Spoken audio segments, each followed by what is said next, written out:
I was definitely introduced to LA, and it was very exciting. And coming from, a suburb in Pittsburgh, it was just very different. But I wasn't out partying or being crazy. I was working on my record. I was very focused. When Christina Aguilera was 14, her mom Shelley got married for the second time to a paramedic named Jim Kearns. Christina was pretty used to being alone with her mother, and this new stepfather came in, and she said in interviews it was like another man telling me what to do. It's funny because she started getting a little threatened. It was one thing to get adjusted to a little sister, but to a parent, a parental figure in your life is a little more difficult. But all that mattered to the teenager was a career in pop music. We decided it was time to look for management. That was the next step because I wanted to get a record deal. So I took her as far as I could in Pittsburgh, and we went to New York and looked up a few people. We ended up with Steve Kurtz.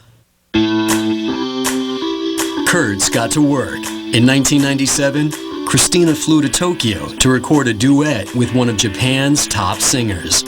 Keizo Nakanishi was pretty popular pop star in Japan, and we got the opportunity to, very early on, for Christina to perform with them, which for an unknown star at the time was pretty cool. Back in the States, Aguilera's team put the word out. I first heard the name Christina Aguilera from my partner, Rob Hoffman. He had been approached by Christina's management. They were looking for someone to write and produce a demo for her. Steve Kurtz called me and said, hey, I want to send you the package of Christina so you can get an idea of, what she does. We got a package that included a videotape of her performing in Japan and some tapes of stuff that she'd done so far. And it was like, who is this girl? Because all her movements and her emotion and her soulfulness, and she was just bringing it. It was like, whoa, this girl's incredible. And I called him right then. I'm like, yeah, obviously I'll work with her. We had to meet over the phone because she was in Pittsburgh at the time and we were in Los Angeles. She was very sweet. She sounded very young. One of the main things that she was looking for was a ballad to be able to showcase her voice. While we were having this conversation, Heather was playing the song Obvious kind of in the background on our little electric piano in the house. And I said, we'll record it for you and send it to you. And she said, no, I want to hear it right now. So Rob held up the phone to the piano. I played the piano and sang Obvious. And Christina said, that's it. That's the song I want to sing. That's my ballad. Please don't give it to anyone else. That's mine. 10 days later, Christina flew out to LA to record the demo. She was kind of shy and withdrawn. She had a little bit of that wall up. We said, well, why don't you just go ahead and, sing a little bit. She opened her mouth and this huge voice comes out, like booming through the room. And Rob and I think we looked over at each other. We're like, oh my God.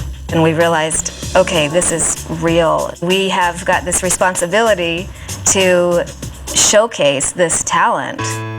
Christina booked studio time and got to work. She also got word that fellow Mouseketeer Britney Spears just signed her own deal with Jive Records. There wasn't jealousy, but it was more like, hey, I'm really going to do this now. I don't care, what toll it takes. She sang that week until her throat was bleeding, basically. We recorded 5 songs in 5 days, and that's a lot. She was singing leads, backgrounds, singing her heart out. Very professional, got the job done amazingly well. But when music executives heard the demo, they were slightly confused. A lot of the labels are kind of like, well, what do we do with a 16-year-old that sounds like Aretha Franklin? Like, how do we sell that?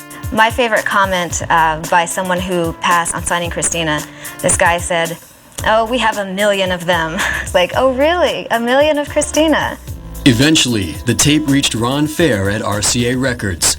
I remember there were 4 songs, and it was the bridge of the 4th song that I really heard that magic tone, that God-given, incredible sound trying to come through, and thought, I really should meet this kid in person.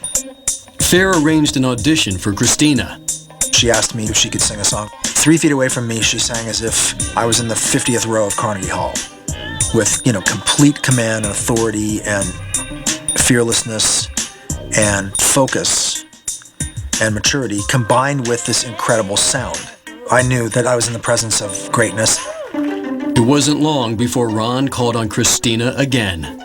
Chris Montan, who's the head of music for Disney Studios, called me up and said that they had a song that couldn't find a singer for. It was a very uplifting, Disney-esque, worldly song, but it had in its melody a very large range. So you had to be able to hit the E, an octave and a major third above middle C, a tenth above middle C in full voice. Ron asked if I could hit the high E above middle C. And, I had my mom going to the piano, like, hitting it for me, and I'm like, okay, and I had to prove that I could hit this note. I took one of Mariah Carey songs, I took it in the bathroom and recorded it on, like, this little tape recorder. I hit the note, we sent it in. They flew her out, basically, to audition for us. She sang about 10 notes, and you could tell she had it. We decided literally within 2 minutes that we were going to work with her. You've got Christina singing this huge power ballad that easily could have been a Celine Dion or a Whitney Houston song, and here this young blonde girl comes out and just kills it. That same week, Ron Fair signed Christina to RCA. I was able to land a soundtrack, and that actually was the reason I think why I was able to land also the record deal at the same time. So it was truly that was a great week for me. I didn't want to act so excited so that the price would go up, but I knew that was a once in a lifetime. The song Reflection from the Mulan soundtrack was released in June 1998. When you hear your child for the very first time on professional, real recordings with strings and orchestra, oh my gosh, I was in tears. I was thinking, look how this happened. It's what she wants. It's happening for her. Clearly, Christina could sing, but RCA was worried about how to market their new talent. It's just, how do we shape this little girl from Pittsburgh so that the rest of the world gets it? Because if you're not a certain way, the rest of the world's probably not going to pay attention. RCA spent $1 million doing a huge makeover. They did over her hair, her clothes. She'd leave the studio one day with long hair and come back the next day with short hair, and she'd leave that night with one color and come back with the next color. The production team focused on making the album perfect. She was working with different producers, getting shuttled from studio to studio. There was some pretty huge pressure. There was one producer on the record who was working with her a lot, and they were clashing quite a bit. At one point, actually, Ron was wondering whether or not this was going to work. It was really, really, really hard to be, also thrust into a world when you're that young and you don't really have a voice. She was willing to do what it took to make the record, but she was kind of like, this still has to be me. In other words, you're not going to erase who I am. The pressure was really high on Christina.